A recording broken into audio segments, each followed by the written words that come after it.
The situation in Avdiivka is getting critical for Ukraine after Russian advances are threatening to cut off the ground lines of communications in the southern part of the city. At the same time, Kherson is being cut off from access to foreigners and journalists, which leads to some speculations if the Ukrainians are planning something big on the Dnipro. And we'll have information about the drone production, both from the Ukrainian side as well as from the Russian side, and how much Russia is actually paying for the Shahid drones that are supposedly only cost $20,000. We'll talk about this as well as about troop generation, political connections, political background from both sides, and anything else you want to know about the war in Ukraine in this situation report.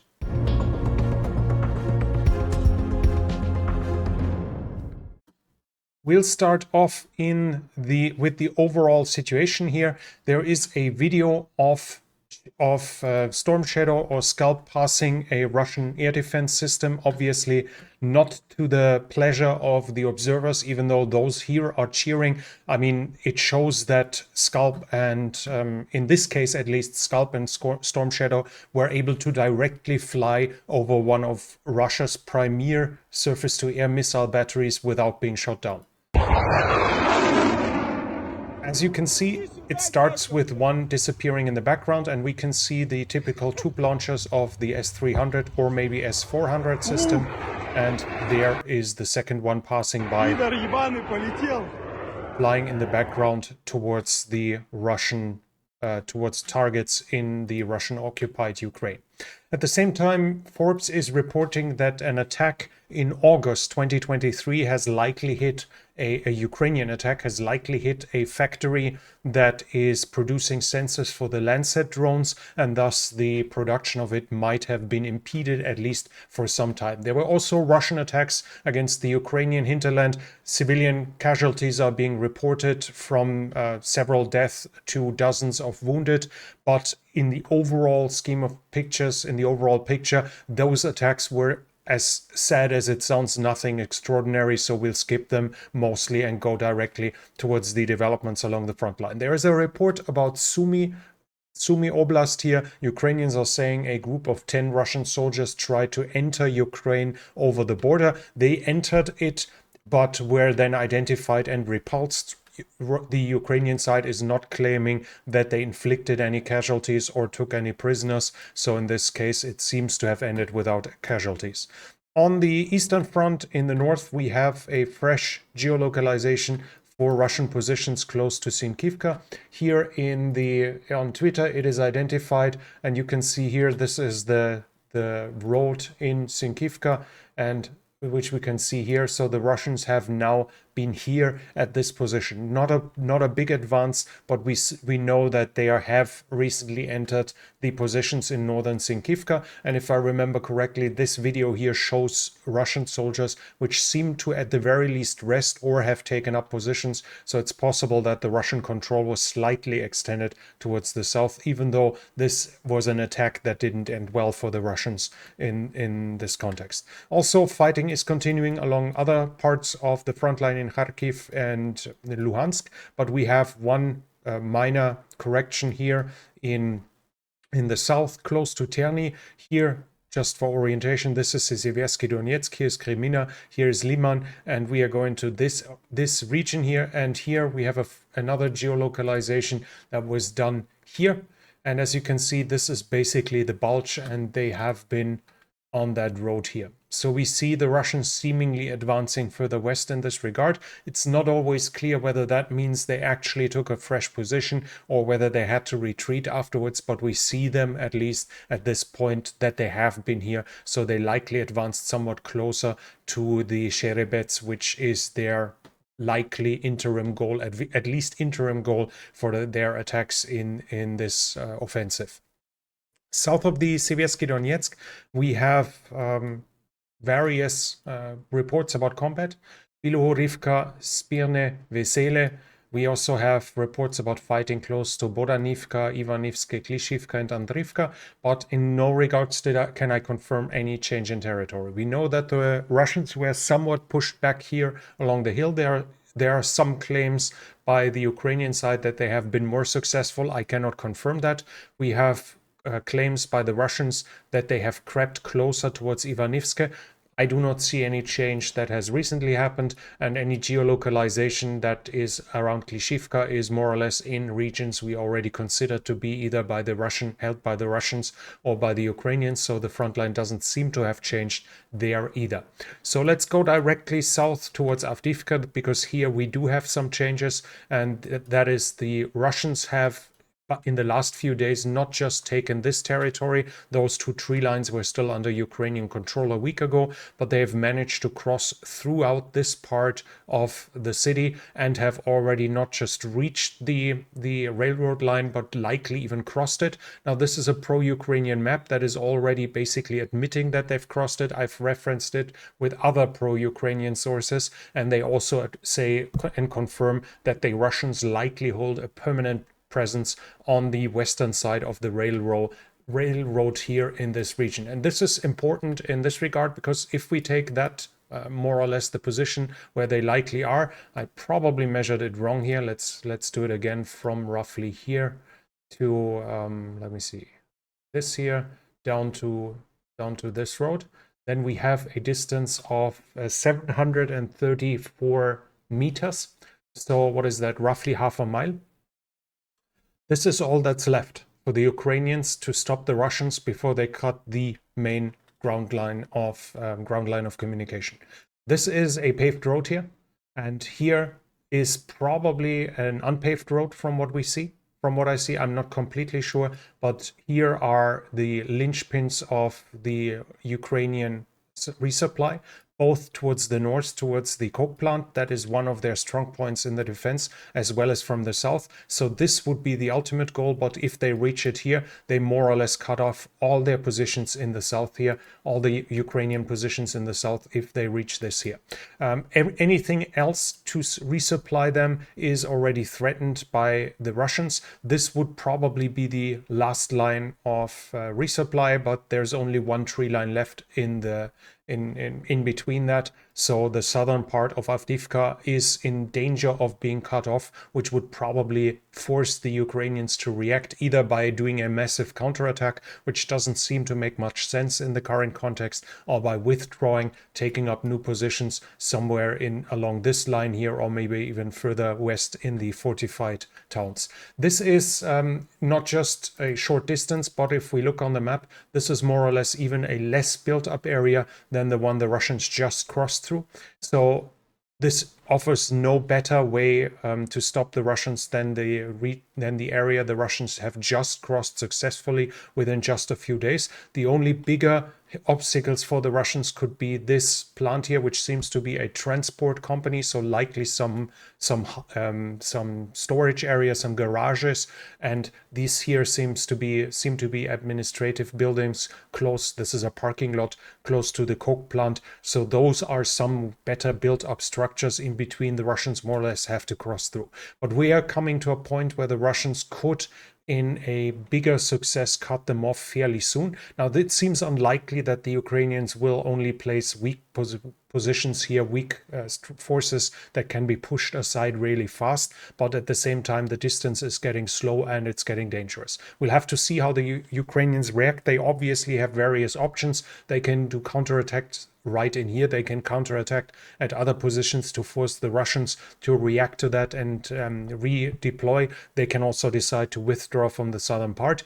On the Ukrainian side, they are convinced that the Russians want to conquer Avdiivka before the Russian presidential election, so Putin can claim a victory here of a bigger city, the first bigger city in several months, at the very least since the fall of Bakhmut. So we'll have to see how it continues. We'll obviously continue observing this situation here on this channel.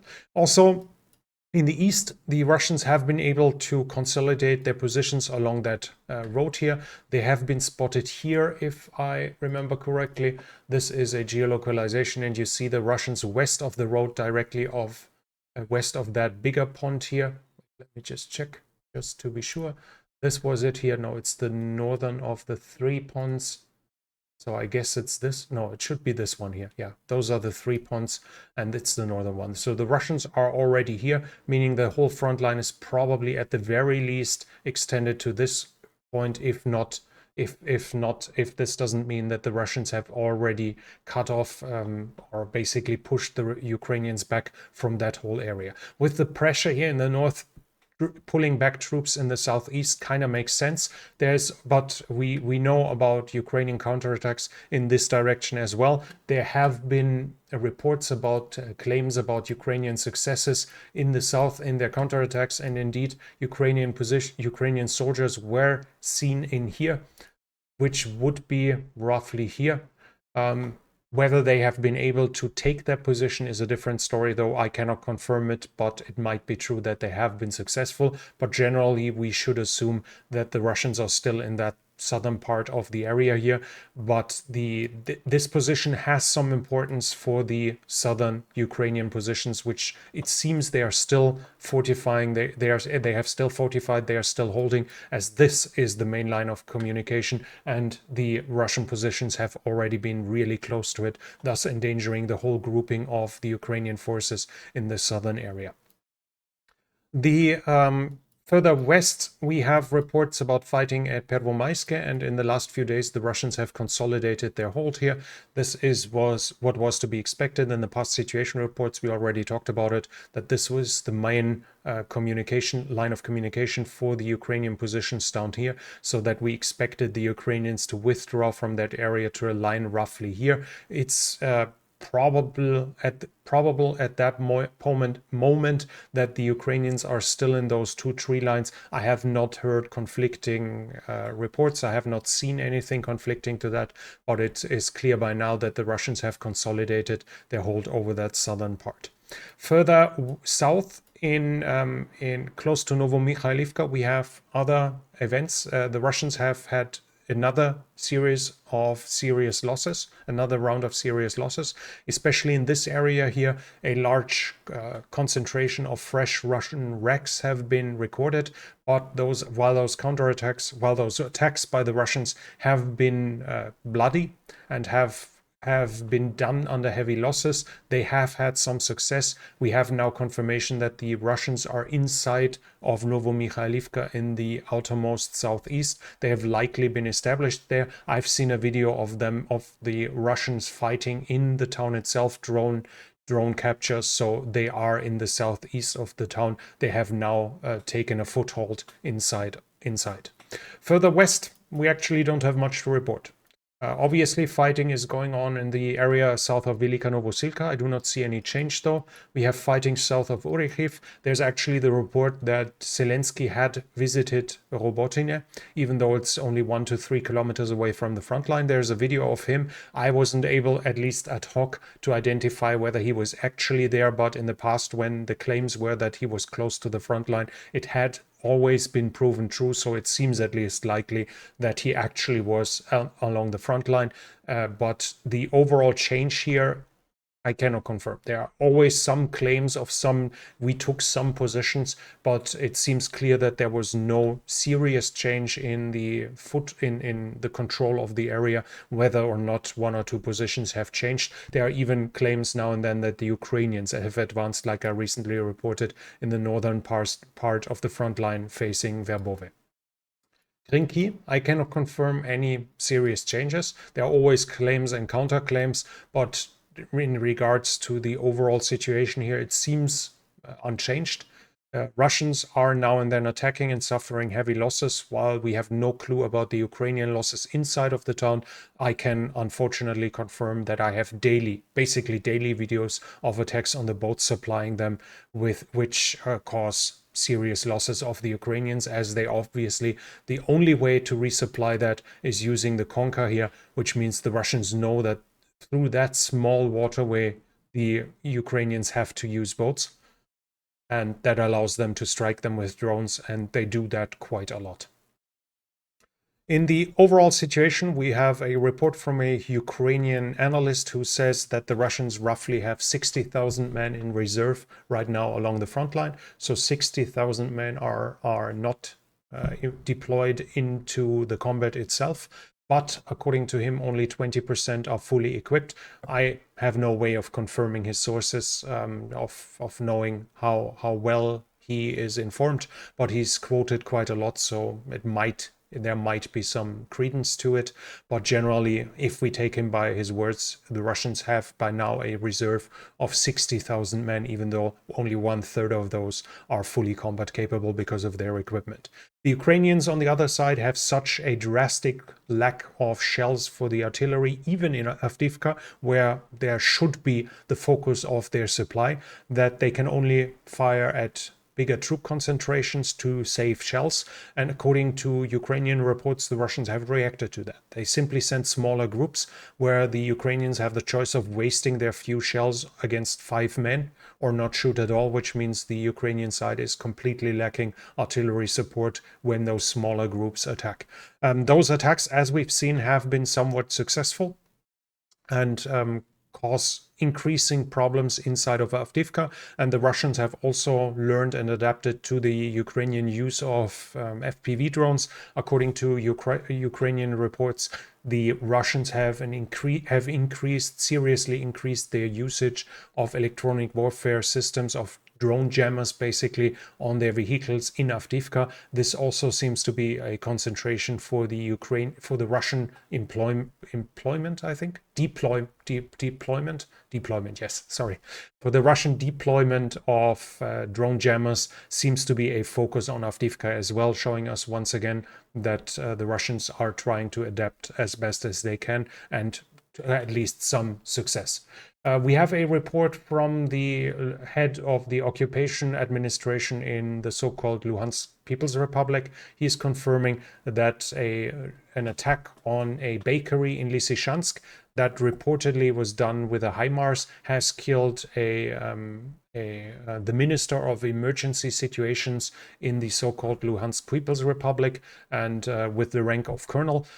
Initially, it was claimed that there were only civilians there. By now, even Russian sources claim that up to 30 workers for that Ministry of Emergency Situations might have been in that bakery. So it seems it was a targeted killing by the Ukrainians against workers for the occupation government.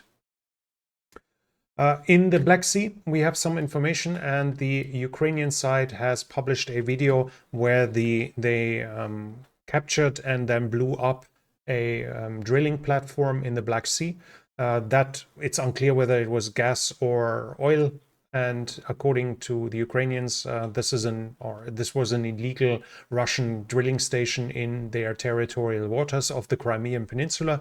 And the Ukrainians have planted explosives and destroyed the installations there, as according to them, it was used to guide drones. And there was a radar system installed on that platform to do the surveillance as well. And we see them here driving away while in the background there is a fire burning.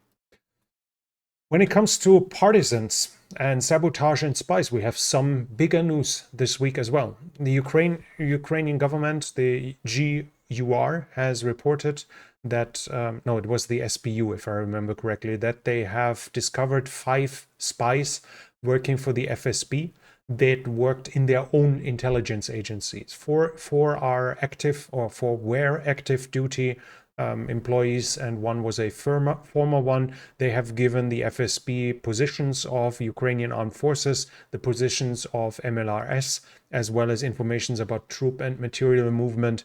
They have given all of this to the FSB, and now they have been arrested, according to the Ukrainians. The Russian Secretary of the National Security Council, Patrushev, has said in a speech in the Urals that Russia has managed to prevent in 2023, so last year, 23 terrorist attacks against targets in the Urals. Now, terrorist attacks in this context is usually meant attacks by the Ukrainians, even though theoretically it could mean some Islamist attacks as well. But in the context, then it makes clear that according to him, they managed to prevent 23 attacks by Ukrainian operatives in the Urals. But Nine additional attacks have been successful. And according to Patrushev, Ukraine has increased its efforts to hire local saboteurs.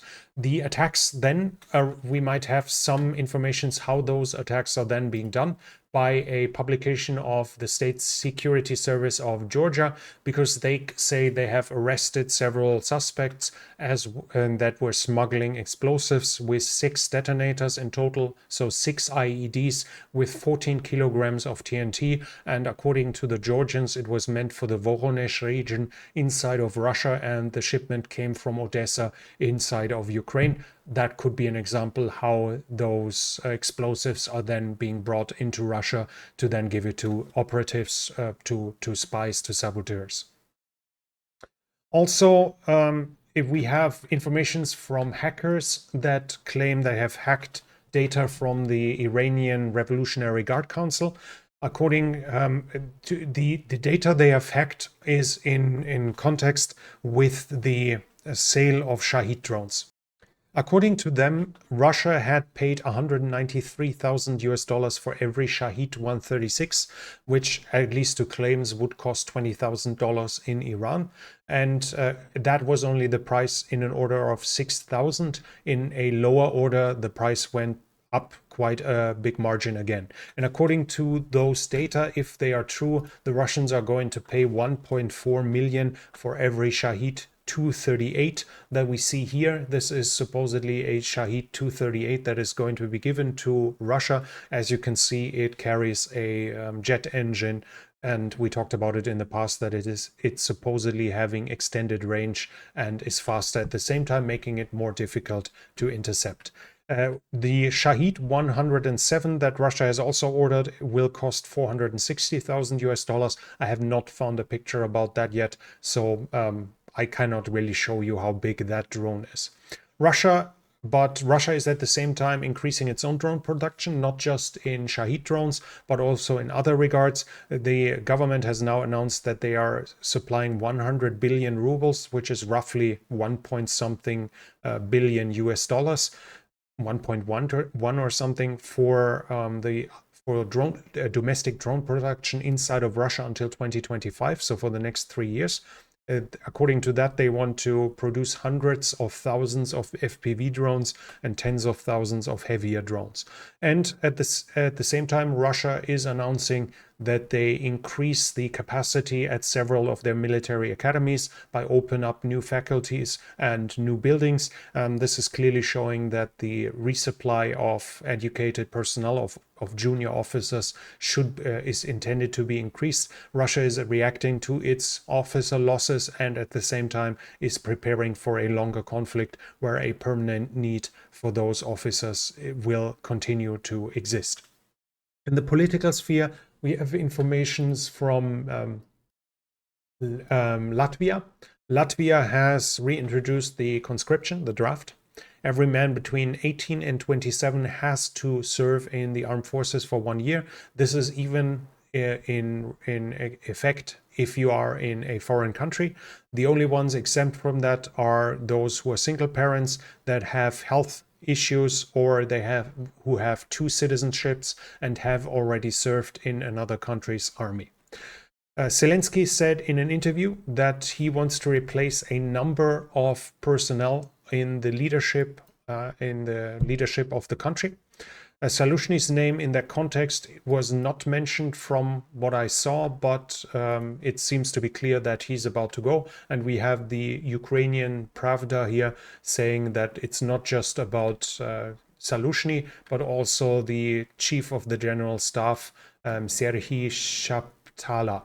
According to them, he's also going to be replaced. So Zelensky really wants to reshuffle the leadership around him. We have a survey from the Levada Center, and according to it, and this is considered to be an independent survey institute inside of Russia. Obviously, in states like Russia, the data might always be somewhat falsified by people being afraid that this might be an intelligence agency asking them to find out if they are in the opposition or not. But in general, it's being considered that the Levada Center is close to the truth. According to them, 77% of those that have been questioned were saying that they agree with the war, and also 77% believe that Russia will win the war in the long run. This is 6% more than a year ago in January 2023, where only 71 were believing that Russia will win the war, showing that the domestic support for Russia, for Putin's war in Russia, remains strong. So any hopes of getting Russia to give up on this war in the near future because of domestic unrest seems unfounded. Russia will have to be beaten on the battlefield to make Russia give in. When it comes to troop generation inside of Ukraine, we have an interesting picture here. This is being spread around that the Russians have found a drone, or shot down, I'm not sure. According to them, this is a jet-powered drone that has been used here, and this was identified as a JetCat P400 Pro drone. As we can see here, this was likely ball bearings for a shrapnel warhead. And I found the producer of this, the JetCat Pro Turbines P400 Pro, just for those who are interested in it. According to that, the maximum thrust is 425 newtons. So if I'm not completely wrong, that's 42.5 kilos of thrust for a fairly small drone. You can calculate it yourself. I'm not an aircraft engineer to say this is overpowered or underpowered. Obviously, it seems to work, and it feels in an appropriate ballpark. The head of the Ukrainian company TAF Drones said that the production is spread out on 6 different locations, and every 3 months they're going to shift around the production to prevent them from being struck by Russian missiles. This shows us that the at least some of the defense industry is adjusting to the permanent threat of Russian attacks. Whether moving around every 3 months is a wise choice could obviously be discussed, as the production will stop during the move and as it creates the risk of being seen while moving. But that's a question the Ukrainians have to answer. I can't tell you. According to TAF Drones, they have produced 18,000 FPV drones in January alone. In February, they aim at 25,000, and in March, 30,000. And in total of 2024, this company alone says they are planning to produce 350,000 FPV drones for the Ukrainian military. Zelensky has signed a decree according to which there is going to be a new wing of the armed forces, the basically UAV drones, basically the drone forces. I've also read a German article claiming that he just wants to create a division of, so basically a military unit that does that, which doesn't make too much sense to me. And in the initial context, it felt like it's going to be next to the National Guard, the Army, the Air Force, and the Navy. There would also be like the unmanned vehicle forces. I'm not completely sure, but we see, regardless what is true, that's obviously lost in translation here. Regardless of what is true, it shows how big of a focus Ukraine is currently setting and planning to set on unmanned vehicles in the future. And while we talk about dispersing forces, we have some interesting news. In the past, for instance, Rheinmetall's CEO Pappberger said that Rheinmetall wants to build a factory inside of Ukraine, and I was always skeptical, as there is no 100% interception rate 100% of the time. That simply is impossible. The rule of average, Murphy's Law, whatever you want to call it, makes sure that this doesn't work. So setting up a factory that is publicized in the open, even if you have air defense systems to specifically meant to guard it, doesn't seem like a smart move to me. But at least it seems like Baykar is thinking otherwise, because according to this article, Baykar is currently building a drone factory close to Kiev. It is actually going to be big, because 400 people are meant to work there. No, 500, we have it here. They are meant to build TB2 or TB3 drones, and they think they are going to be in operation within 12 months. And the yearly output is supposed to be 120 drones. So I guess we'll have to see if this actually is going to work out to set up a factory inside of Ukraine, which the Russians know about without them striking it into oblivion. But we'll have to see how that is going to work out. Regardless, though, it shows Baykar's commitment towards Ukraine. This was initially planned before the war even. it was planned that Ukraine is going to build TB2 drones for its own domestic use. Especially as the TB2, I think it was, has shown quite some spectacular successes at the beginning of the war. This was mentioned as one of the big fears of Russia. On the other hand, we have not heard much about the TB2 anymore for many, many months, as now obviously with the solidification of the front lines, or quasi solidifications, the Russians were able to bring in better electronic warfare equipment closer to the front line. They have brought in their radar systems, modern radar systems, and their layered air defense. So even the Ukrainians admitted over a year ago that their Bayraktars can't operate anymore over eastern Ukraine. It's much too threatening for them there. So whether that production is going to make a big change for Ukraine is obviously we'll have to see in the future. Still, though, it shows a commitment by Baykar, which has already in the past shown commitment for Ukraine when, for instance, there were donations to buy Bayraktar TB2s for Ukraine, and the company said, we don't want the money, we donate the drone ourselves. And we have some information about international support. The US Army wants to increase its production of 155mm shells from 28,000 monthly to 60,000 till October. All of this dependent on the Senate and the Congress finding an agreement about the aid for Ukraine, because money coming from that would be used for that purpose. If that is happening, then in April 2025, the production will be at 75,000 shells a month, and in October 2025, it's planned to be at 100,000. All of it, as said, depending on the signing of the law in the according law. The Netherlands have announced they're going to send 6 more F-16s. In total, those should be 24 now that Ukraine is receiving from the Netherlands itself. Poland has also committed a new credit line. They want to finance a joint weapon production. What exactly is going to be produced is unclear though, but it's suspected that, for instance, Ukroboronprom is already operating shell factories inside of Poland. There's an additional delivery of CV90s in discussion.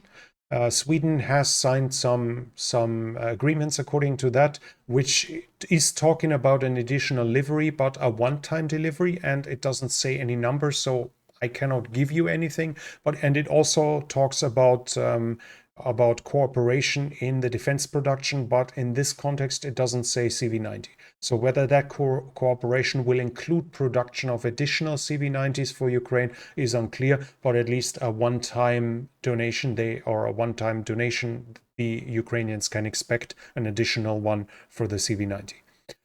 And we have a Ukrainian Air Force general saying that the F-16s will come with ground attack weapons with a range of 500 kilometers. So this is probably going to be the AGM-158 JASSM. This is the joint, let me quickly, okay, I quickly had to look it up. It's not JASSM, but JSSM, and it's the Joint Air-to-Surface Standoff Missile.